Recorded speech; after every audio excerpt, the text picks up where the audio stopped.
What's really good, my people? Welcome into No Catch Up Chicago, for Chicago, by Chicago. I'm your host, Sean Little. Nick the Quick's in here, as always. Not a victory Monday. Not a victory Monday. Not a victory Monday. We're in here on Monday, though. Yeah, in here on Monday. Had to. Which is popping. Yeah, had to. I apologize that we're a couple minutes late on the stream. We had some technical figuring out to do. Wanted to make sure that we got everything popping correctly.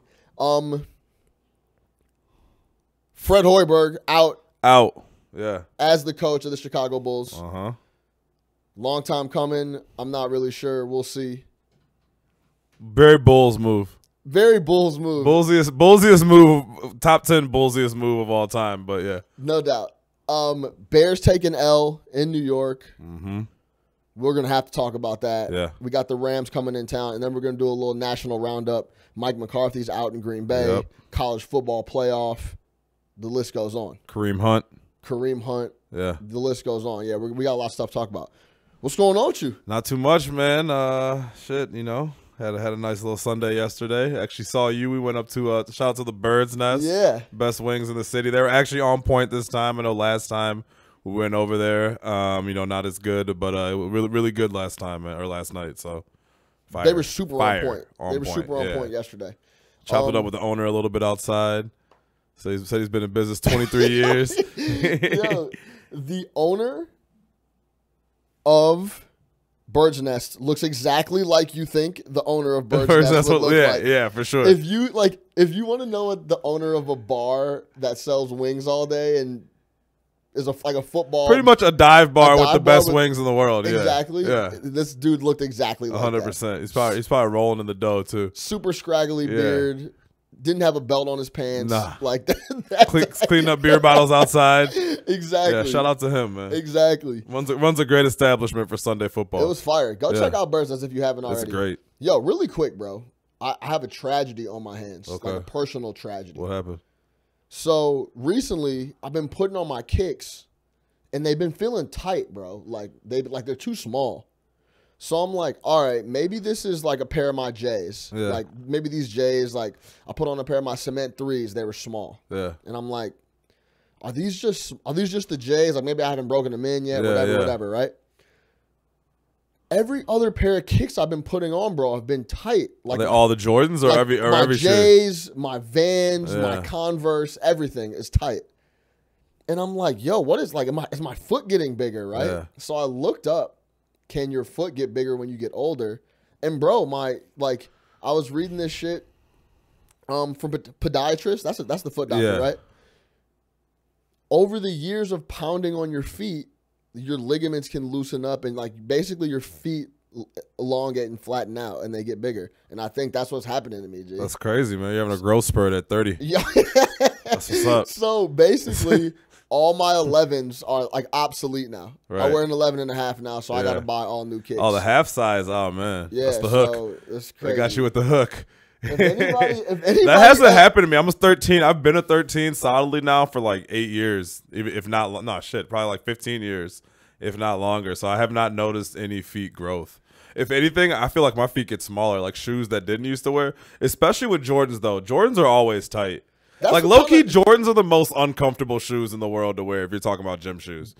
Any re-release is exactly uncomfortable. What I thought, bro. I'm like, okay, maybe it's just these J's. Like, they're not that comfy. They're not comfortable to wear all day. Like, they're not comfortable shoes. Every pair of kicks I put on, man, now I'm hot. Yeah, I don't know about the rest of them, but I do know the J's run tight and they're not comfortable. I went from 11 to 11.5 in like a week, bro. You got to replace, man. I got to upgrade, replenish. Man. I got to re-up. You got to turn in and upgrade, man.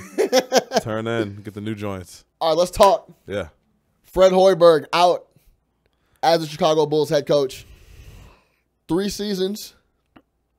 3.5. Yeah, 3.5. 3 1/4. 3 1/4. Whatever you want to call this. 3 1/3. 3 in this. 3 in this. Give me your first thoughts, because I woke up and it was like the first thing hot off the press when I woke up. I was like, yo. So I was already up. I get up pretty early for work on Monday, so I'm watching Get Up. Yeah. Shout out Get Up. We're always watching Get Up. Shout out Greenberg. Yeah, so I'm watching Get Up, and it comes across the screen, and so that's when I shoot out in the group text, like, yo, Hoiberg fired. My first reaction was wow. Just wow. Like, wow, wow, wow. Obviously, I've never been a Fred fan. I've never thought that he's a long-term fit for the Bulls, whatever. But just the fact that they did it now, right? This is the time that they decided to do it. Like Monday morning after the loss to Houston, after Markkanen's first game back, is when you decide to relieve him of his duties. And I don't know, man. One of the first thoughts was, what did they see recently that made them decide that now was the time to pull the trigger on him? Because you really didn't give him a chance this year, right? The whole roster has been hurt. If you want to talk about developing young players, he hasn't had Markkanen. He hasn't had Dunn. He hasn't had Valentine. He hasn't had Bobby Portis, right? So you can't judge him. It's not fair to judge him off of this roster that he's been playing with for the last 25 games. So at what point did they decide that he wasn't the guy? And, why not wait it out? And why not give him a chance to see what happens with this roster? So what this tells me is this is something that they've wanted to do all year, right? If not from the beginning of the season they wanted to do it, but for whatever reason, they burned a quarter of the season and then decided to fire him. It's the most bullshit ever. It's the most GarPax move, most Pax move of all time. And it does nothing for us. If anything, obviously Hoiberg was a good fit for Markkanen last year, right? Like his system worked out for Markkanen. So if developing Markkanen is key to what the Bulls want to do, why would you fire Hoiberg, right? Fire him at the end of the year, get a new offensive coach and whatever. But why would you fire him as soon as Markkanen comes back and then replace it with a defensive guy, right? So, again, it doesn't make any sense. It doesn't make any sense to me. You might as well let him ride out the rest of the year. It makes the Bulls organization look more unstable than it already has looked. And it's just more Pax bullshit. We were talking earlier, I don't even remember what it was about, but you were saying that if it's time to fire, it was Quenneville. Yeah. You were saying when it's time to go middle of the season. So what's different here now? I don't understand. To me, that was a little bit different of a situation. Quenneville obviously still had his players playing and it just wasn't working anymore. For Hoiberg, there's no way you evaluated him off of those first 23 games. So to me, there was no advantage to getting a fresh voice. For the Hawks, their season was still salvageable, right? So it was time to go. They felt they had the talent. They didn't have the right voice, so they brought somebody else in. We didn't have the talent. You could bring in Greg Popovich. We're not making the playoffs, right? So my point is this. If you want to truly evaluate him with the players that he's expected to play with. Wait for Portis to come back. Wait for Dunn to come back. Markkanen came back for one game, and then you decide to fire him? Let him ride out the year. Let him ride out the year. I mean, it's crazy to me that this is what they woke up and decided to do with one game of Markkanen coming back, and he's your franchise cornerstone. Yeah, I agree with you. I just don't understand, the why now. I woke up and I was like, okay, he's fired. I'm fine with that. Yeah. But I didn't really understand the timing whatsoever. Why, right now? Why right now? Why today? Yeah, what? I just didn't understand. I was trying to, figure out, was it the record? Was it the players? Was it – I just was all right,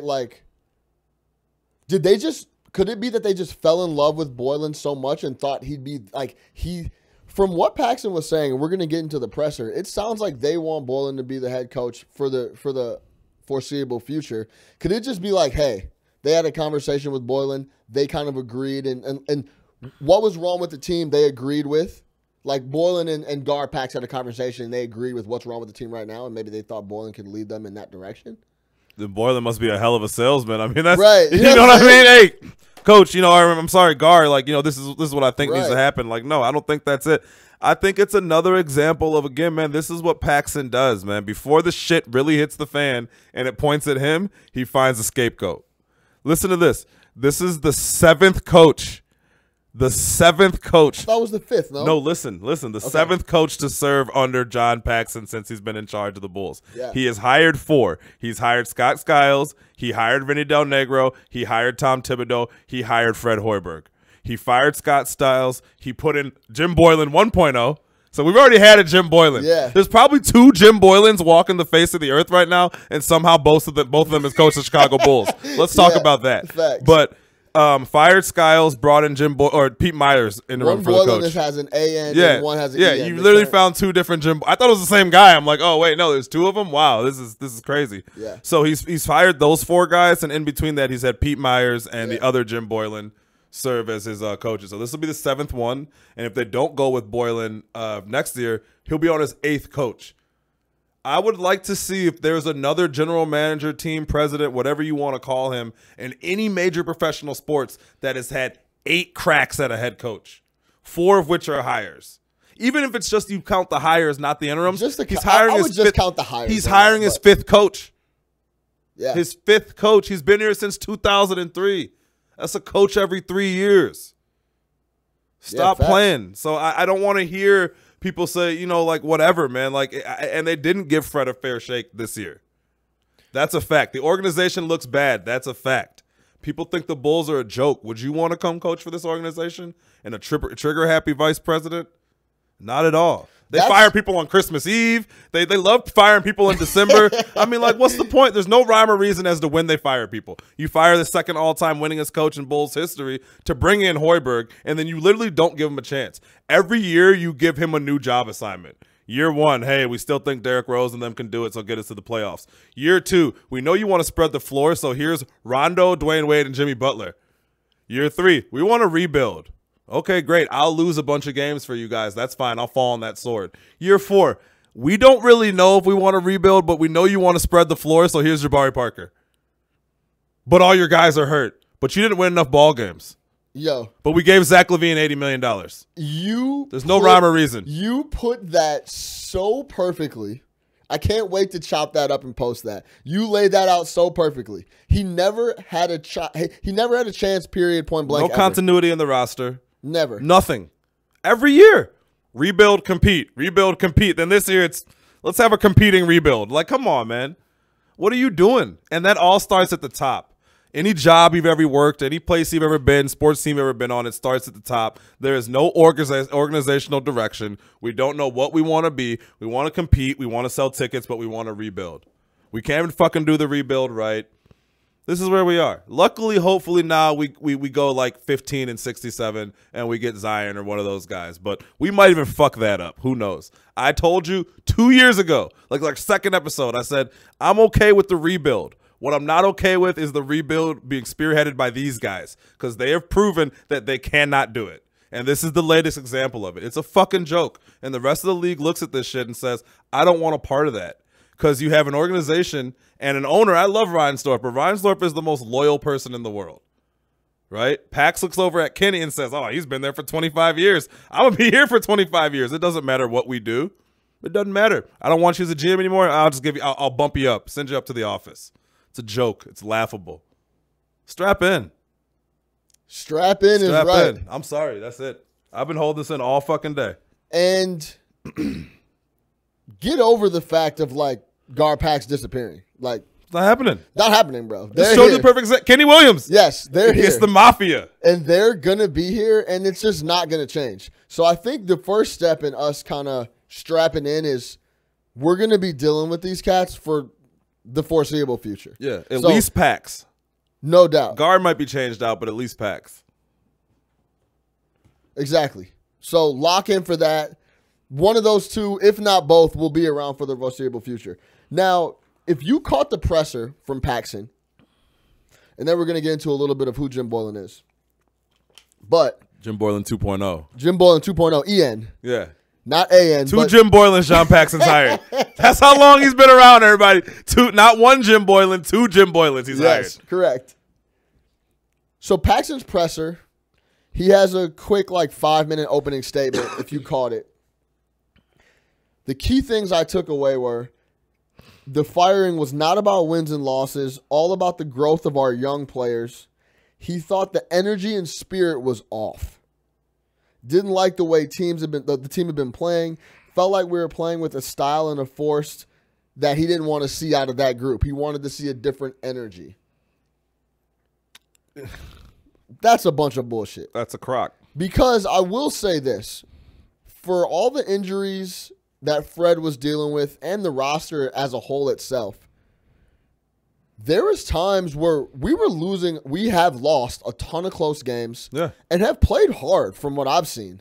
Yeah, I don't think the Bulls, there was a couple games where we, like the Golden State game, we laid down. Yeah.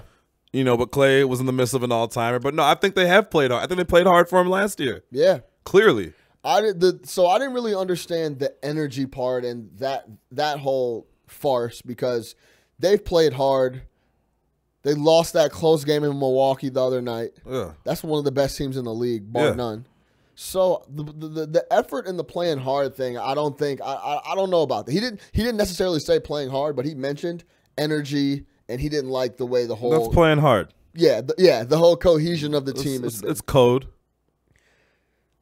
But go ahead. I don't understand the young players development thing. He's playing Wendell Carter 30 to 35 minutes a game, and putting Lopez on the bench for most of the game. You know what I mean? So if he was trying to win ball games or not develop young players, he'd be playing Lopez, because Lopez might give you a better shot to win some ball games. He's a veteran. So it's not like he's not. Hutchinson's getting minutes. They've been shoving campaign down his throat for 3 years. He plays him. Maybe the young guy, you know what? Maybe the young guys just aren't that good yet. Wendell Carter, he's going to be a good player, right? But maybe he's not there yet. These guys just aren't good enough yet, and the other ones aren't good. Man, I would love to hear from Fred. Love to hear from Fred, but he won't. He's not gonna. They also mentioned that they didn't like Gar and Pax, more Pax, but mentioned that they basically don't think Fred was fiery enough and basically didn't yell enough, it sounded like to me. But we knew that when you hired him. You knew that. You knew exactly who the type of guy he was. You knew exactly the personnel he needed and was looking for. And Fred Hoiberg was so excited to get a job. I think he was just so happy to be there that I can guarantee you that he was just saying yes to everything they said. More bullshit. Yeah. Scott Skiles, fiery coach. You didn't like him. Vinny Del Negro, fiery coach. You didn't like him. Tom Thibodeau, as fiery as they get. You didn't like him. So that's not true. So then they flip, go get Hoiberg. He's not that type of dude. And he's not fiery enough for you. Like one of the things comes out in the media is that he's just not fiery enough. He's not fiery enough. He doesn't get excited enough. Not enough energy on the sideline. We need somebody more combative. But you didn't want Thibodeau because he was combative. You didn't want these other guys because he was combative. You knew what Fred was. He was a player's coach, happy-go-lucky. The guy's nickname was the Mayor. It's just a smokescreen. Yeah. Let's make some noise over here because we're doing not that good a job. 100. That's what it all is. Let's fire him. Yeah. We'll bring in Boylan. Great guy. Yeah. Assistant coach. Hey, Jerry, I'll hire somebody new. Just going to get a 3 or 4 year contract, and it'll be all right. It'll be good. Ticket sales are good, right? How's Kenny doing? He's good? All right, great. Good to see you. So does this go back to my whole thing with just boycotting going to the games? Yes. I didn't go for a whole year. I haven't gone in 2. I'm good. Just like they just got to go though. I'll watch here and there, but I mean honestly, like, it's a joke. This is a joke. This is what happens when you have people at the top that know that they're just not going to get fired or know what to do to keep buying themselves time. And buy time. One of the things I know, I never like to talk about, like, well, what if this didn't happen? Like, pull that stretch of pull MJ out of the equation, and we're probably the most laughable basketball organization in the league. Probably. Like, you know what I'm saying? Like, I hate to do that. Yeah. But, like, we hit with Mike, and that was a long, perfect stretch. But post-Mike, we're no different than the Hawks or any other trash basketball organization. And we're going to ride off the Derrick Rose injury forever. Oh, well, none of this would have happened. None of this 6 years that followed would have happened if Derrick Rose would have got hurt. Well, guess what? Derrick Rose got hurt. That era's over. And they still have not moved on. They still have not identified their next core piece. They still have not identified their coach. So what do you want? I don't get it. I don't get it. What kind of coach do you want? What are you looking for in a coach? How many coaches do you get to hire? How many more coches can you hire? No, facts. Until you're the problem. Yeah. And then you know what happens next? Oh, I can't fire the coach, so I'm going to fire Gar. A lot of this was Gar's. See, the whole Hoiberg hiring was Gar's idea. That's his boy from Iowa State. Yeah, this is Pax's You're the fucking team president. That doesn't happen unless you put your signature on it. I'm sorry. I know how business works. You're in charge. You're the CEO. You're the man. Reinsdorf is off in 35th doing what he does over there. You know what I mean? He's okay with this. This is fine. This is your baby. You do what you got to do. So it's just passing around the blame, and it's buying more time, and it's more bullshit, and we keep falling for it until we demand John Paxson to get up on the fucking podium and tell us what is the plan for this team. What do you want to do? Who do you want to hire? Where do you want to be in 12 months? You can't believe nothing. Wrong people leading the rebuild. I've said it from the beginning. These guys will fuck it up, and they've done it. The biggest thing for me is that it just looks so dysfunctional to everyone else in the league. You see what Steve Kerr said? Yeah, he's like he never had a chance. He said Hoiberg never had a shot. They said I was reading. I think it was Wojnarowski was talking about it. The Bulls are the laughing stock of the league. Everybody said this is a Bulls move. Of course they fired him right when his best player comes back. That's stupid. That's the biggest thing for me is it looks so dysfunctional around the league. And if we plan on what's everyone's goal and the way to win a championship in the league, get young talent and try to get a big free agent or two. Yeah. Right? How dysfunctional we look, we're never going to be able to lure anybody here. Yeah. No one's ever going to want to come here because the front office is so untrustworthy. There's no direction, and simple as that. Yeah. We can't sell it. There's no sell. You can't sell it. You can't sell Chicago. You can't sell it, man. You can't sell it. You can't close. You can't close. And again, you're gonna have a hard time closing a coach on coming here. What coach who has an opportunity to maybe get a better job in a year or two is going to say, hey, let me go to Chicago where if the first sign of what they don't like is happening, I'm probably going to get fired to protect the man upstairs. You need a full organizational cleanup. Everybody must go. Decide who your core players are. Pick 2 or 3 guys. Everybody else must go. Hit the reset on the rebuild. Because this is what you're doing right now. It doesn't make sense. Jabari Parker for $20 million doesn't make sense.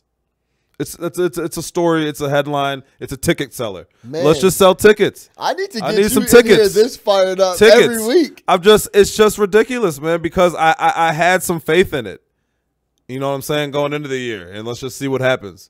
I like that we were playing Wendell Carter some minutes. You know, I like that Hutchinson and these guys are coming on and they're playing or whatever. And even if it's not good, but stuff like this, it fucks up the narrative.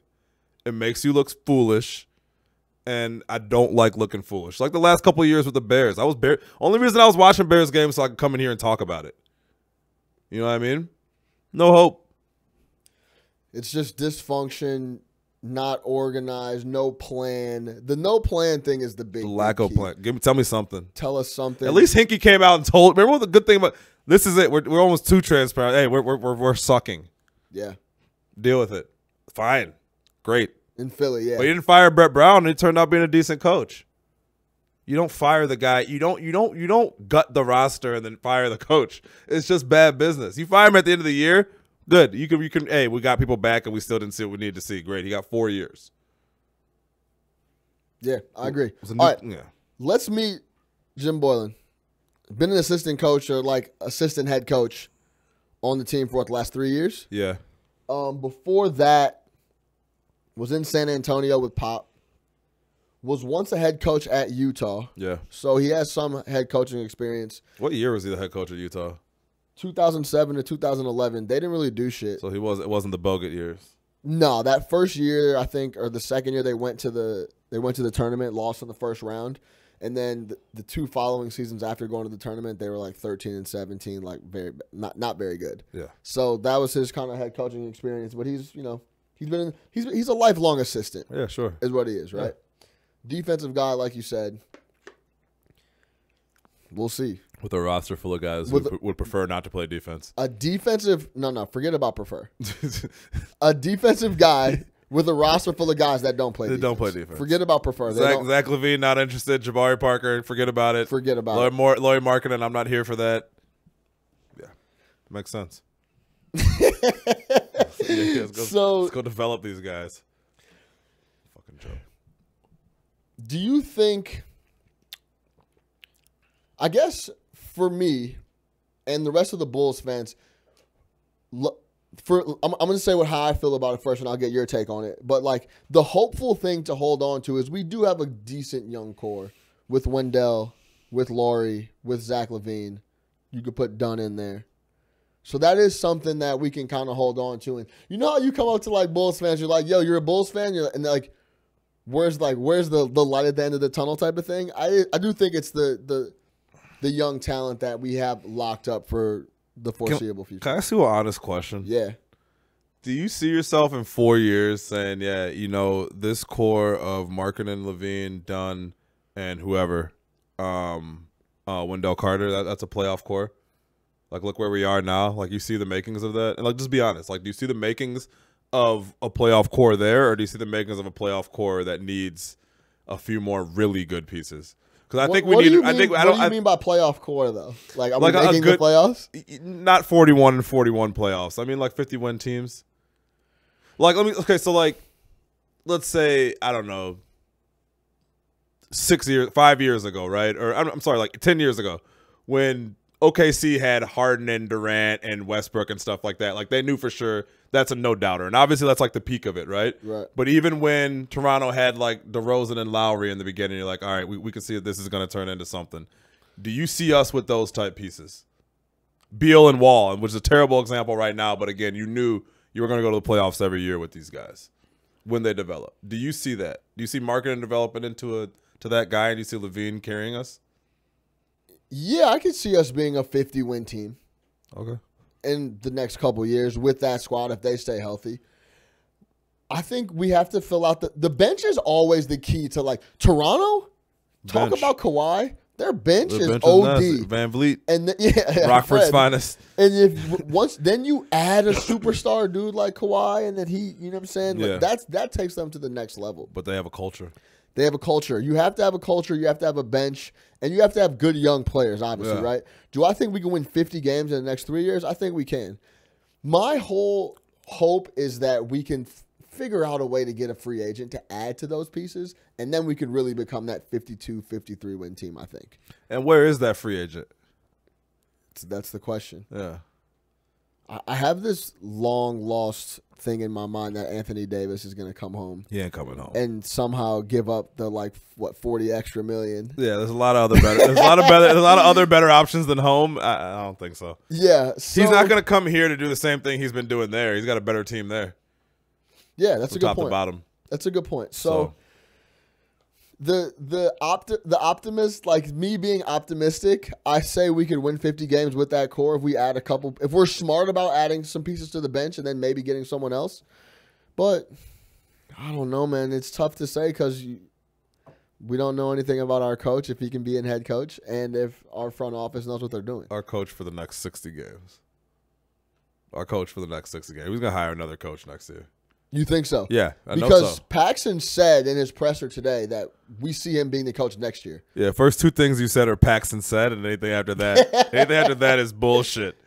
He says a lot of things. Yeah. Says a lot. He's been saying things since 2003. He's been saying shit since 2003. Fuck what he said. Do you think that he just knows that he's just trying to keep his job as long as possible, doesn't really care what happens? I don't think he's trying to keep his job. I think he knows his job is kept. He's doing probably what he feels are good decisions. He just makes decisions off the cuff. But there's no one telling him, like, hey, these are bad decisions. If you don't stop fucking up, you're fired. Interesting. So, like, he's just kind of throwing darts at the board, like, maybe this will work. Yeah. Maybe that'll work. The heat's turned up a little bit. I'm going to fire Fred Hoiberg. And I don't like that Zach LaVine shot last week. I'm going to fire Fred Hoiberg just to make it seem like I'm constantly doing things. I'm doing things. I'm signing people. Hey, I've tried to make big signings. I convinced Dwayne Wade to come home. I convinced Jabari Parker to come home. I've made moves. I've taken some swings. Bullshit. It's moves to make moves. It's moves to make moves. That's interesting because you can kind of move differently when you don't feel like your job 100% is on the line. You don't live and die with each trade you make. You move different. You don't say this might be the one that I'm done with. You know what I mean? You don't. Yeah, you don't. Yeah, of course. And kind of like the flip side with Ryan Pace, where he put all his chips in the middle this year, right now. Because he could be gone. He knew because he knew he could be gone. If I don't make these moves, I'm getting ready to be packing up. If he worked for Jerry Reinsdorf, he'd be great. And I'm not hating on Jerry Reinsdorf at all because Jerry, I think the thing that Jerry does as an owner, he's not like a meddling owner. He very much like delegates, and you can't knock it because he's won 7 championships as an owner. But it's almost like he's almost too not involved. You know what I mean? Because there's something wrong. There's something wrong on Madison. It's not right over there. They're not. There's no rhyme or reason. You can't say this is the rebuild that we're going for. This is what we're trying to get. Do you think it's like some Don Corleone type shit where Reinsdorf's like sitting in a chair looking out the window? Yeah. And his son comes in and he's like, "Dad, what do you think?" And he's like, keep him. Yeah. And then the son turns around and then 100%. 100%, bro. Yes. You think it's just Reinsdorf? Yes. The Don Corleone analogy is perfect because he values loyalty more than anything. Look at Kenny Williams. When the heat got hot on Kenny as the GM, what did he do? He fucking promoted him. It's like, go be the president. A job that you can have forever. You don't have to go anywhere, Kenny. We love you. You won me my ring in 2005. That's all I needed. That's all I needed from you. Stay around forever. I'm blanking on the son's name. What's Reinsdorf's son's Michael. name? Michael. Yeah. So you think you think that's what it is? Yeah, Jerry Reinsdorf's a billionaire. He doesn't give up control. He might give up day to day, like having to go to meetings and all that shit. But yeah, Michael Reinsdorf isn't calling shots like that. Right. He's not calling shots like that. I think that's what it is, bro. Saying this is the way we do things. We're hands off. Jerry's sitting. He literally sitting in a chair, looking out the window over the Chicago skyline. No, he's sitting in the skybox at 35th, waiting for baseball season. You think Reinsdorf goes? Yes. Reinsdorf's that guaranteed rate in the winter. Upset about the $5 million he has to pay Fred next year because he knows there's a Cuban outfielder that he's had his eye on for the last couple of years, and he could use that money for. Remember when we sold Jordan Bell? We sold Jordan Bell for $2.5 million, and then signed a dude for $2.5 million to play for the White Sox. Come on, man. Read between the lines. The Bulls are the White Sox bank, and business is good. They're good. The rates are kicking. I love it. They're wonderful. We got any questions on the chat line? No one's asking any questions. They're saying, yo, it's a business first. Second is what's Reinsdorf want. Yeah, I mean, they know what time it is. Reinsdorf, you can't knock him as an owner. But again, I just there's no plan. There's no roadmap. There's no plan. Nothing's more frustrating as a fan than to watch your team and feel that there's no plan. And like the last 2 years, the Bears, again, what are we doing? Yes. What are we doing? Correct. Where are we going? We're rudderless. You're so right. The most frustrating thing being a diehard fan of the Bulls, Bears, etc., is when there was no plan and there's still no plan for the Bulls, it's extremely frustrating. Yeah. And we'll leave it at that, Nick. I think you bodied that. You very well said. Hoiberg never had a chance. We'll see what Boylan can do. The Bears. We sat here last week, talked about how much of a trap we gonna roll them. We were both on the same page. We were sipping we were in the sipping Kool-Aid our own heavy. juice, man. We were sipping the juice heavy. Yeah, There's as we just should. Everything that they do good, we do better. We're gonna smash the Giants. Yeah, and from the outset, didn't it was feel bad right. news. Yeah, it didn't feel right. Didn't feel right from the jump. Daniels comes out there and throws a pick. Well, thank God for Eli Manning because he keeps the game interesting always. But yeah, I mean, from the outset, just didn't look right. Chase did not look comfortable. I think the game last Thursday for him was easy. This game was a little bit more difficult, and just never got that rhythm going. Just didn't look good, man. And again, when you play a team like the Giants, I kind of said last week, like, you really just got to watch out for their playmakers, right? Overall, they're not good, but they do have a couple guys that can make plays. I was just more confident that we would stop those guys from making plays. But obviously, Saquon had a good game. Odell threw the touchdown and then caught the touchdown that he should have never been wide open on, which was crazy. Yeah, I mean, they beat us, man. It is what it is. My overall thought on the game is this, though. I know for a fact if we had Trubisky playing that game, we would have won. So I don't feel too bad about it. I don't think it's any indictment on the Bears or says anything about their season or how we're playing or how we're going to play going forward. We lost by 3 on the road with our backup quarterback who did not play well. In overtime, who did not play well. It's not like he played well and we lost. He played very bad. Very bad. It looked wild, slippery out there. Yeah. The ball looked slippery. People were dropping picks. People were dropping passes. Yeah. People were slipping all over the place. It was that typical game where there was just nothing really to fight for type of thing. Yeah. We kind of were out there, backup quarterback, whatever. Not to say that we were going to try to go out there and lose, but it's one of those games where when it starts to get a little tough, it's like, do we really want to really start going full go here? Like, ugh. Well, remember when we were down, too, we all said, like, I don't think Chase Daniel has 2 touchdowns in him. He doesn't have this comeback in him, and that was clear. I mean, obviously he did at the end, and that was just brilliant play calling by Nagy on that 4th down touchdown. Unreal. Yeah, 100%. Yeah. I think before we get to overtime, I think the biggest part of the game for me is this is something that we've talked about before. We can't salt games away. Yeah. Like, for as awful as the game started with the pick six, they weren't doing anything after that. No. They were completely stonewalled the rest of the first half. That literally happened like the first or second play. I don't even remember. And they didn't do anything until that last drive where we gave up a field goal to go into halftime. Yeah. We completely dominated the first half after that. Right. Jordan Howard was toting the rock crazy. I think Jordan had 13 carries. 13 carries for 68 yards at halftime. Yeah. Had 3 carries for 8 yards in the second half. That was the game. The game changer for me was we called a timeout going into half. I think Nagy was going to try to save more time to get the ball back and maybe try to go down and get some more points before half. That ended up backfiring. We ended up giving up a field goal. So we stopped the clock for them, end up giving up a field goal. We go into half 14-10 instead of 14-7. They get the ball coming out. That's when Odell scores the reverse 60-yard pass. And we're going to come back to that. Best pass by a Giants quarterback all year. We're going to come back to that Odell throw. That shit was ridiculous. That was, But I think that's where the game flipped for me, right? So I want to go through this with you. Halftime, we come out. Barkley gets a 14-yard run. Barkley makes a couple plays. Then that's when Odell Beckham throws the 49-yard touchdown pass. So now it's 17-14. The next possession, this is when Nagy decided that the whole Jordan Howard thing was over. Shotgun, he gives it to – these are the first 3 plays after they score a touchdown. Shotgun gives it to Jordan Howard. It goes for -3 yards. We throw the ball on second down. We throw the ball on third down, 2 incomplete passes, and we punt. Yeah. After that, after the opening drive of the second half, Jordan Howard got 2 carries. 2 carries for the rest of the game. It's a little bit of like a panic thing.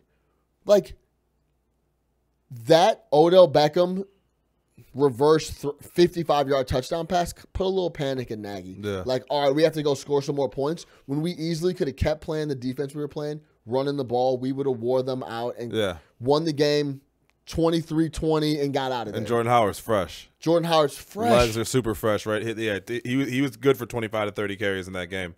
And you could have ground them out, borne off some clock. Yeah. You know what I'm saying? Not let them get those ridiculous. Don't give them the time to get those ridiculous plays that they are able to make. Obviously, they flipped it on us. Yeah. Then they started giving that joint to Saquon, and he started wearing us out. Bro, when they slow-mo'd him jumping over Adrian Amos, dog. Saquon Barkley is an animal. He's an animal. He's special. 24 carries, 125 yards for Saquon. Yeah. We talked about going into the Meadowlands. One simple key to the game. We stop their run game. Stop their run game. That's it. That's all we have to do. Eli's not going to beat you. We stop the run. They're finished. They're done. And we didn't do that. Can't let Saquon go for $125. No, we cannot. Can't even let him get 24 carries. You know, you got to take them out of running the ball early. But, again, no Trubisky. Chase Daniel was awful, and we only lost by 3 points. Yes, my takeaways is we need to – because especially, I would hate to see us build up a big lead in like the first round of the playoffs, and then we're throwing the ball the whole second half. It's like, bruh, cut it out with this. Well, you were Mr. a few weeks ago. We don't need to establish the running game. I don't think we need to establish the running game, but we need to be able to close out games. He'd be able to commit to the run. Yeah, like he doesn't have the ability. He won't commit to the run. It's hard to commit to the run. One, like you said, he went for -3 yards. After that, he got 2. I don't want that to happen again. I don't want that to happen again. I go for positive yardage. Right. I'd rather throw short dumps and things like that, which is his style. Because even if you look at it, Chase Daniel still completed 74% of his passes or something. Yeah, he was like 19 for 28, 22, or 19 for 25. 26 of 39, 285. So 13, 26, 66% of his passes. But yeah, he was getting sacked all day. Yeah. He was bad. Yeah. But that's the thing for me, man. There's no way Jordan Howard's toting the rock in the first half. He's almost he's at like 6 5 yards a carry. Yeah, 5 or 6 yards. And then in the second half, he gets 3 carries. Yeah. And as soon as we go down 3 points, it's like, we got to score, bro. Relax. Especially, and I'm not saying that, against the Rams, Bruh, come out and Put the pedal, fire it up. Keep the foot on the gas. Against the Giants in the Meadowlands in the rain with a backup quarterback, stick to the run. Against I'm Eli okay Manning, with that. yeah. Stick to the run in that spot. Yeah. You feel me? Mm-hmm. So that was kind of my big takeaway, but you're 100% right. The Vikings lose, that's great. The Packers lose, that's great. The Lions lost, that's great. And we lost a game we should have won. And now we have three kind of bad losses now. Miami's a bad loss, and they're all on the road. 100%. Miami's a bad loss. Green Bay is looking like a really bad loss. Looking like a bad loss, but it's us in Lambeau, which we don't do well up there. And it was week 1 of the season. Yeah. And now we have this Giants loss. Yeah. 3 pretty bad losses on the road. The Miami loss to me was the game that we shouldn't have lost. I think that was the another game we don't salt away. Yeah, that was the one to me that I think we're gonna look back on if whatever happens. But yeah, I think the Miami loss was the one that because we were rolling when we played them too. Yo, this is actually a good question. Dane Baldwin, good looks. What are your thoughts on our second half defense? He says lack of run defense, linebackers missing coverages in the second half. Well, they got it. They scored 14 in the third quarter, but if I'm not mistaken, they didn't score at all in the fourth, right? Let me see. I got it up here. They scored 3 points in the fourth. Okay, yeah. But, yeah, so, I mean, it was pretty light in the fourth. Yeah. But they give up a fucking reverse 50-yard touchdown pass. Yeah. Whatever. And then the other touchdown, we kind of got grinded down, and then they went down. The Beckham touchdown was inexcusable because he was wide open. Yeah. And we were all saying he's literally the only playmaker on the field, and he should never be wide open. So that was clearly a breakdown in coverage, but I don't think the offense was doing them any favors. Yeah, that drive where Odell got the touchdown on the reverse throwback was tough. That was a bad drive for the D. It was really bad. But we've shown flashes that in the second half we'll start to miss tackles. We're a beatable defense in the second half. Yeah. We're a beatable defense. I heard someone on TV today say, it was actually Trey Wingo. I was watching NFL Live. He said, this can't be considered like an elite level. He didn't use elite, but like a transcending defense. That's what he said because of lapses in second half stuff like that. Well, yeah. The Miami game is a perfect example. All the missed tackles in the Miami game led to them beating us. It's not like Osweiler was going down the field.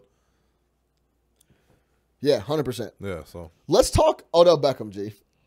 I got some. He was obviously getting a ton of heat for the onside kick, not showing the effort. I don't really care about that. Honestly, I think it was a live game, not what and he's there for. He kind of panicked a little bit and didn't know what to do and didn't die for it. Yeah. But is this one of the? I saw someone on Twitter, and I wanted to ask you this. Said this: Odell Beckham's the best athlete in the world, and then I was like, so then I thought about it, and I was like, and on the Twitter. On the tweet, the video was the video of him throwing the ball 50 yards on the fly from what looked like a Mike Vick flick. It was a flick of the you know what I'm saying, and it went 50. Then they brought up I was looking up stuff I was just looking up Odell stuff. Remember when he was at Yankee Stadium hitting home runs in BP? Yeah, easy. Yeah, an OD jumper, hands crazy. Can you consider him one of the top athletes in the world? Is that even?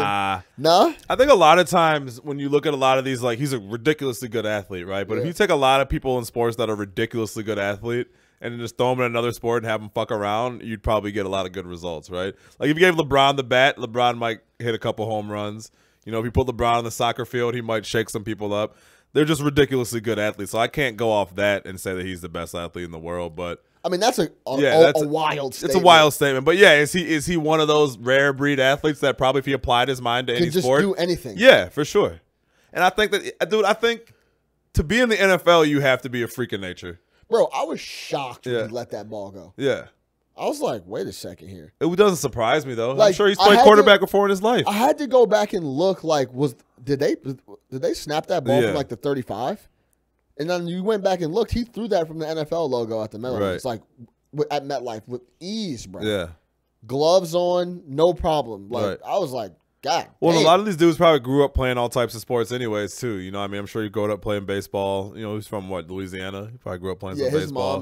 His mom is a track star or something. So she was a high jumper. Yeah, a lot of these guys are just crazy athletes, man. Yeah. Professional athletes in general it's just like a different breed. Yeah, absolutely. Especially in the NFL. Rams Sunday. Yeah. Sunday night, to be specific. Sunday night. I'm excited, man. Yeah. I can't wait. I hope it's a clear day. I don't want it to be raining or snowing. I want to see us play the Rams mano-a-mano. None of the extracurricular, super windy. Like, I want to see us play a big-time team head up Sunday night. You feel me? I want a 3-hour blizzard. See, but like I want it to be done by Monday morning so I can go to work. You know why I say that? It's because I want to. It's a measuring stick. You don't want the narrative to be, Well, no, it's a measuring stick for me. Like, this is one of the best teams in the league. Uh-huh. Like, are we ready to be one of the best teams in the NFC? Like, let's find out. Yeah. They're in our building. We're gonna play them. They're right here. They're in town. Let's see what time. I wouldn't mind those boys seeing a little bit of weather. I understand where you're coming from, but I wouldn't mind those boys seeing a little bit of weather. Because if they're that good, they should be able to play in the elements. Yeah, but no.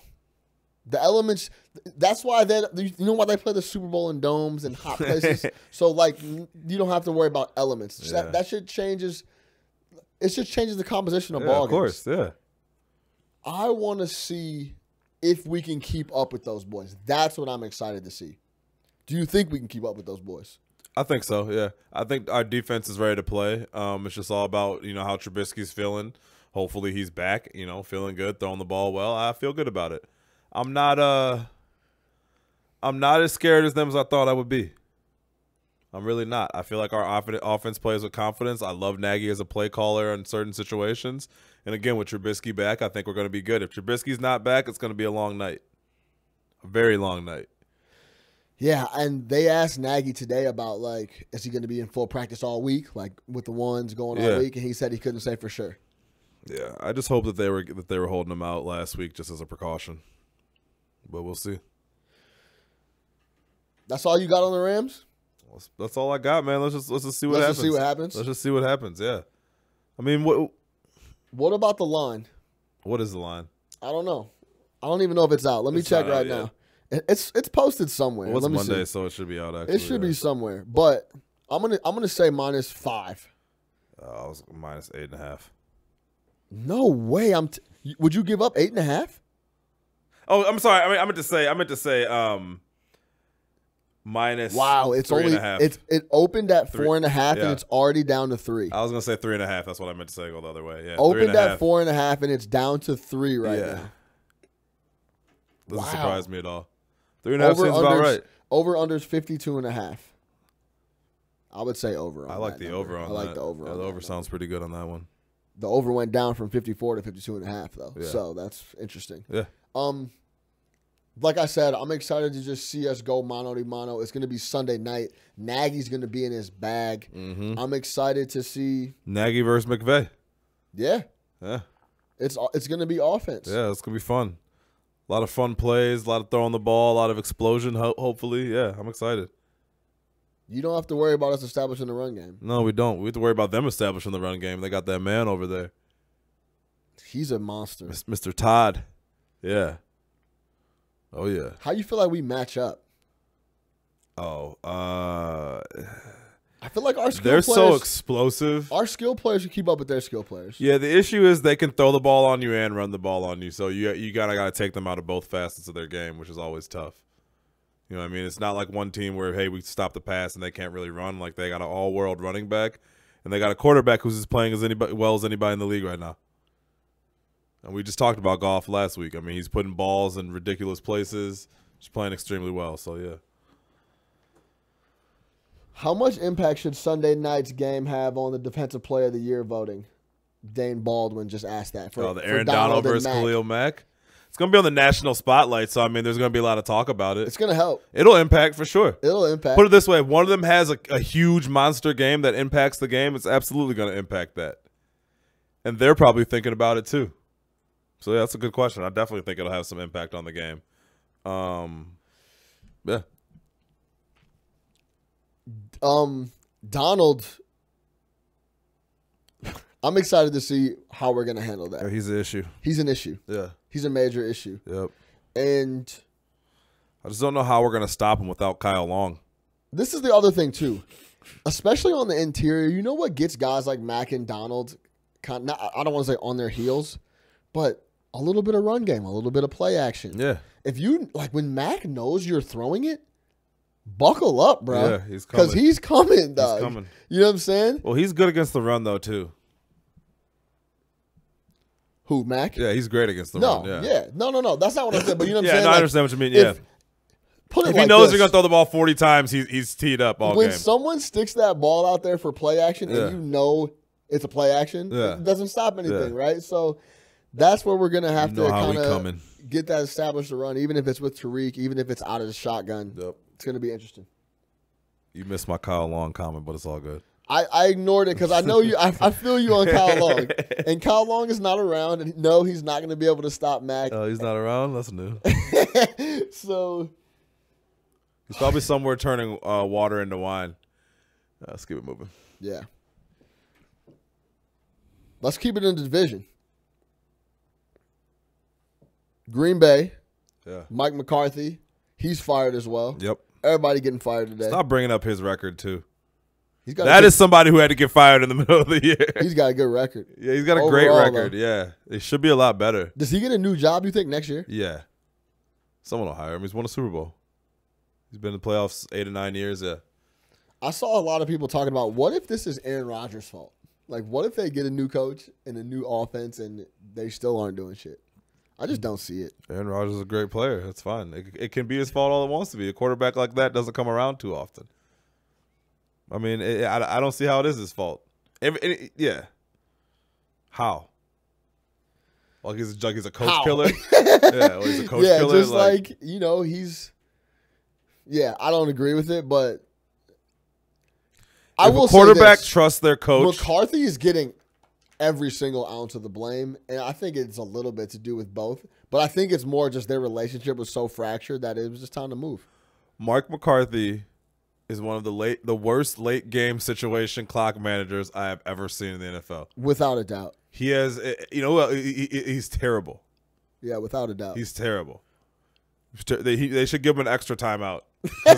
He's guaranteed. Green Bay starts the half with 4 timeouts. He's guaranteed to burn a stupid timeout, lose a timeout, have no situational awareness, and that shit costs you games. It is the Mike McCarthy rule. That shit costs you games. Fair enough. So he's botched many of fourth quarter decisions. And if he didn't have Aaron Rodgers throwing Hail Marys, why do you think he's throwing so many Hail Marys at the end of the games? Probably because Mike McCarthy botched some decisions leading up to it. And as much as I've said this, remind all your Packers fans they're garbage. Yeah, they're trash. I've been telling them. Remind them every time you see them. Yeah. Like, yo, y'all fired your coach because y'all are garbage. Trash. I've been telling Vikings fans, too, Kirk Cousins is trash.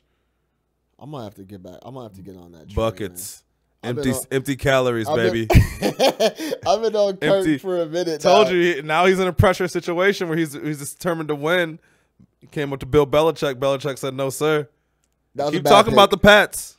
Fuck the Pats. Keep talking about the Pats. Keep talking about them. Let's move They're up. coming. Before we get on this They're Pats coming. train, let's jump on this. You know how we rocking. All right, let's talk about Kareem Hunt. Yeah. Serious situation. Uh-huh. We don't even have to go through how serious Everybody's it is. seeing the video. You guys know what the situation is. That shit is an absolute no-no. Can't do it. Was glad to see the Chiefs did what they had to do right away. Where do we go from here for Kareem Hunt?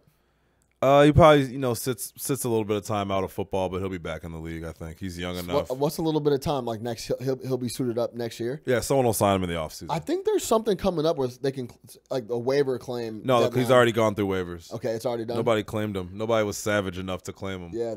How many people do you think were thinking about doing it? I think Bill Belichick probably gave it some thought. It's like, they already don't like me. Yeah. You know what I mean? Belichick's like, who cares? Bring him in. Bring him in. He won't act up for us. You know what I mean? Bill Belichick was definitely grinding the gears on that. Somebody will bring him in because he's talented, man. I mean, the guy led the league in rushing last year, had almost 900 yards this year. Catch the ball at the backfield. He's young. He'll be cheap. What'd you think of his doesn't have a lot of miles on him? Salters? I don't know what else he could have said. Yeah. I think we talked about it a little bit yesterday. I don't think Lisa Salters really grilled him too hard, but I think she also read him a bit and was like, yo, he's not, this is all he's going to give me. He apologized. He said he felt bad about it. You know, realized it was a mistake. He owned up to it. Didn't try to make any excuses. Didn't try to say anything bad about the girl or anything like that. He made a mistake. You know, I don't know how to say it. Like, you almost feel for him a bit because the guy was clearly remorseful and realized he made a mistake and doesn't seem like a bad dude. But he fucked up, and you gotta live up to it, man. That's one of those things, dude, is that he's kind of going to be – this is going to follow him forever. Yeah. And a lot of people are going to see him as a bad dude. And I don't know Kareem Hunt, neither do you. But it's like, man, like, that's tough. Yeah. You made a mistake, a very, very grave mistake. But he's going to be seen as a bad guy, and we don't really know if he's a bad guy or not. He might have just made a mistake. At the same time, man, you gotta watch the situations that you put yourself in. And this is what I was talking about yesterday. So the first thing I saw when I watched the video is you see, you know, he's scuffling or whatever, and then he pushes her, and like 3 seconds later, his boys come up and start pulling him off. Now, to me, that was the first red flag. If you're Kareem Hunt's mans, if you're his boy, right, like Kareem Hunt is the bag. He represents the bag, the opportunity, the ticket out, whatever you want to call it, right? That's your boy, though. And he's your boy. You don't let him get in that situation. The second you see Kareem get hot, he had to come out the hotel room, meaning somebody was in there with him, right? The second you see him going towards that door, you need to jump up, sprint up, and stop him from going through that door. Nothing good comes from him confronting this girl. Nothing. Nothing good comes out of it at all. So where are y'all? What are y'all doing? What are y'all focused on that when you don't see the bag get up and start to walk away that you don't stop them? Your boys got to be there for you, man. If you're going to bring these people around and you're going to bring them with you, which is fine. I'm all for it because you got to have people you can trust, right? Yeah. But they serve a purpose, right? And they need to stop you from doing dumb shit. Just like when the Ezekiel Elliott thing happened and he was in the bar on a Sunday and knocked somebody out. Who were you with? Yeah. Who let you fight? Yeah. Why are you fighting? Why were you not escorted out? The second shit goes down, they need to put you in the limo, dog. It's time to go. It's time to go. And make sure it's a limo or something, a driver. So a driver. Leave your car at the crib. Leave the car at the crib. Well, why is people grabbing them 3 or 4 seconds after that? I don't understand it. Yeah. Had y'all came in and stopped that from happening before it happened, none of this situation would have taken off like that. But you guys are waiting back doing whatever it is that you're supposed to do. That's your job. I don't care what nobody says. Tell Shorty to leave. It's time to go. Have a good night. I'm sorry. It's time to go. We just don't want anything else to happen. It's all good. Cool. Kareem, sit your ass back down. Yes. Me, you and you, we're going to go stop Kareem because he has that look and the bag is walking out with him. Right. And now look where we are. Now y'all got to go back to doing whatever the fuck y'all were doing before. So no, facts. Facts. So I mean, it's you just got to be careful of your situations, your surroundings, man. You got to, I understand you want to have a good time, do your thing. I'm all about everybody going out and having a good time doing your thing. But you got to have the right people around you that are going to check you. You start feeling like you're Superman when you get that money in your pocket, but you're not. Got to have the right people around you, man. No doubt. Let's close out the show on this college football playoff. 4 teams in. Yeah. Alabama, Clemson, Notre Dame, Oklahoma. Yeah. Oh, and we'll get to Northwestern and what bowl they're playing in. So that's a better one than you. Any comments? That's probably a better one than you. Anyway, the 4 teams, I think they got it right. Yeah, I don't have a problem with it. You can't put anybody else in than they put in. Oklahoma, we'll go 4 up top. Oklahoma lost 1 game, and that was to Texas in the Cotton Bowl earlier in the year. They got a rematch and beat them by a couple scores, 2 possessions. Yeah. So they avenged that loss. They're in. Notre Dame's undefeated. The only thing I will say is it was never a question were they going to get in or not. Yeah, ever. Of course. It's Notre Dame. It's Notre Dame. Big win over Michigan, though. They had some big wins. Yeah. I mean, Michigan was that team until Ohio State. I'm going to tell you until they went to Columbus. So I don't care who's on the schedule. Yeah. An undefeated Notre Dame is always going to be in the playoffs. 100%. Doesn't matter who they play. Period. They can play Duke 13 times. They get whoever's on their schedule. They play Duke every year. If they go undefeated, Notre Dame will be in the playoff. There, yeah. You could book that. Yeah. Clemson rolled. They haven't really played anybody. The ACC is huff, and we'll see how that goes. That's what Dabo's staying there. He knows they're when the ACC every year. They're playing Notre Dame. 11.5 points is the spread, and Clemson? I think that's too much. Yes, against Clemson, I would take all 11.5 against Notre Dame because I think they're put it like this: they're not 11.5 points better than Notre Dame. No. So I would take that, but they got it right. That Alabama-Georgia game was awesome, but you can't put a Georgia 2-loss team in there. And you can't put that. I'm sorry. Anybody who's crying for Georgia to be in the playoff, they had, I counted, I want to say 5 straight possessions in which they could have put Alabama away on Saturday and could not do it. They missed a field goal, had 28 points. I think Alabama scored 23 or 24 unanswered points. Yeah. Couldn't put them away. Yeah. Missed the field goal, couldn't put them away, couldn't score touchdowns, got conservative. And we were talking about that in the group chat, bro. You can't get conservative. Why does this always happen, though? Well, if Fromm was playing a ridiculously good game, he was dealing. Right, but like, why does this happen? This happens year after year, time after time, sport after sport. You get these big dogs, and you can step on their neck, and everyone gets timid. Yeah, and I mean, obviously, there's been games where like Clemson where they didn't get timid; they just kind of continued to do their thing. But man, you cannot get timid against these dudes because you got to kill the giant. You got to play to win. You got to not play not to lose. And a lot of them are playing not to lose.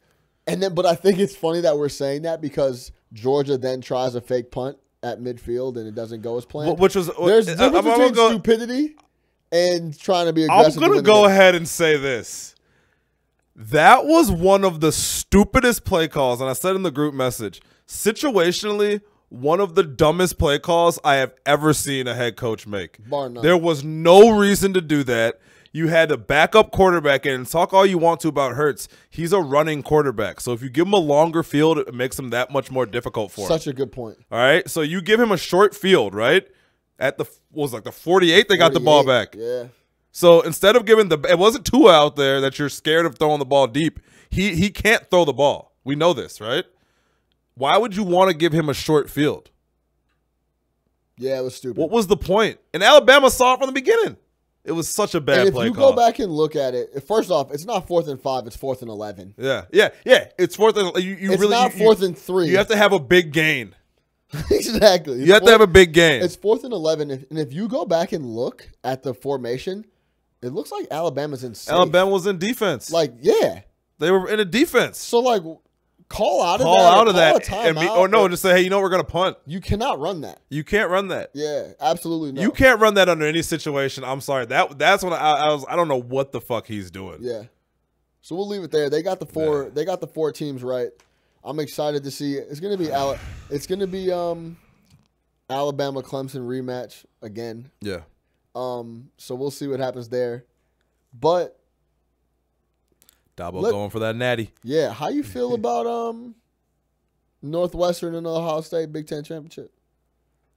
I mean, hey, so this is what I'll tell you bro. this. Why? I mean, I know you can't you can't sit up here and like dance on Northwestern's grave for getting beat by Ohio State. No, I'm not dancing on the grave. I know what you're trying to do. But I will tell you this. I didn't think they were going to win the game. My point was that's a big accomplishment for their program. And it is. And I was it put a smile on my face to tune into the game, bro, and see Northwestern in the end zone, the big end zone painted purple with Northwestern. But I don't say this often, but you are such a fucking hater.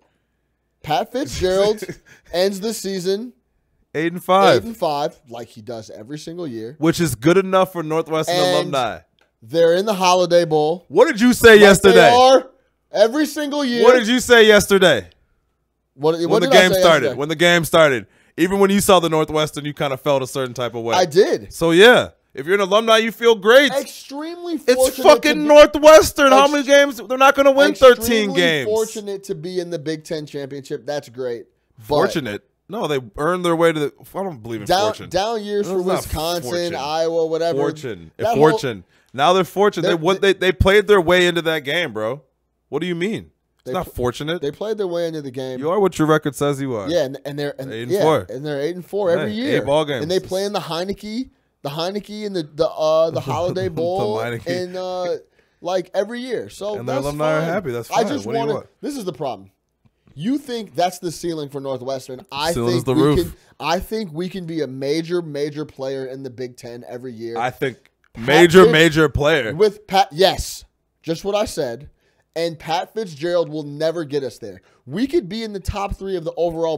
Why can't we beat Wisconsin? I don't see why not. No. Why not? It's because why? It's not in the. It's just not how that's going to happen for them. And you want to know why? Because Pat Fitzgerald's the coach. That's why. It will always be a 7-5 win team or a 6-win team with a Heineken. So you think you can do better than Pat Fitzgerald with a Little Caesars? Yes, of course. You got to start letting kids in. Caesars Bowl. You got to start letting guys in.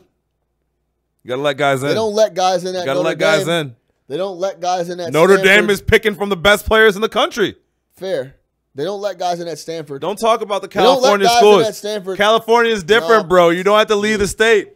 Stop playing. California and Texas are different. California and Texas are different. So just so I got this and straight. Florida too. So just so I got this don't straight. Have to leave. The ceiling for Northwestern 7 wins. Can't do better. Period. That's it. You get a 10-win season in there. When? That's what they're going to do. When? What are you looking for? You're looking for them to be Ohio State University. It's not going to happen. When are they going to get a 10-win season? It could happen next year. When? It could happen next year. Don't lose to Duke. We'll leave it there. But I'm not going to sit. What I'm saying is Northwestern can do better than Pat Fitzgerald and what they do every year, and it'll never get there because we won't let it because everyone loves Pat Fitzgerald. So you want to fire Pat Fitzgerald? I would fire Pat Fitzgerald. It'd be tough to say that after coming off of a Big Ten championship. Yeah, I don't think you can fire Pat Fitzgerald. I would have fired Pat a couple years ago. You would have fired Pat Fitzgerald. There's no excuse. Okay, how about this? Now give me an excuse because now we've made the Big Ten championship. We have the best facilities in the country. We're in a big market. We're in the Big Ten. Why can't we get players like Stanford does? Do they have the best facilities in the country? We just got some unreal facilities. Yeah. On the lakefront. Best in the country? Best. Okay, it might not be better than Alabama's, but it's up there. Northwestern won 10 games last year. Did they? Yeah. And then 2 years before that, they won 10 games. And 3 years before that, they won 10 games. Okay, 11 games then. So that's the ceiling. Have a seat. What bowl games are we playing in? They went to the Gator Bowl. Oh, yeah. They won the Gator Bowl. Oh, yeah. Against who? So he's been to Alamo, Outback, Ticket City, Meineke Car Care. Okay, exactly. Meineke Car Care, Gator, Outback, Pinstripe, Music City. And they won 10 ball games last year. And let me be, and I get, when I say 10, I mean going into bowl season with 10. 9. Okay, I mean, like if you win the bowl game, you win 10. Like, okay, I'm talking about. They had 9. You get to the end of the year and you have 10 games. So you want 11. You want 11 wins. Yeah, I want going in the bowl season with 10 wins. That's 11-2. Not that at the end. So of the year. So you went 10-3, but right? you won 11-2. So he needs to get fired for that one game. Let me be clear. I think that Northwestern can do better than more times than not. He's got 3 10-win seasons. 9-3. That's where we're at. 3 10-win seasons. We can do it. I got faith. He had more wins last year than U of I has over the last 8 years. Yeah, U of I is the worst. I don't even want to talk about them. They are a joke. Shout out Lovey, though. Shout out Lovey's beard. And he got an extension. Beard? Yo, Lovey got a fire-ass beard. Yeah, I love Lovey, Shout man. out Lovey, I want Lovey to win 11 games this year. That's it for No Catch Up Chicago, man. Thank you for tuning in. Alyssa, thank you for rocking the production. It was beautiful. She came through major, did a great job. Absolutely. Make sure you subscribe on YouTube. Leave us some 5-star reviews on iTunes if you listen to the pod. Share. Instagram, share. Tell the homies. Tell everybody. Tell a friend. Yeah, man. Keep tuning in for the live stream and talking shit with us. We love that, man. For Nick the Quick, I am Sean Little. No Catch Up Chicago. For Chicago, by Chicago. Listen up. Rams in town on Sunday, baby.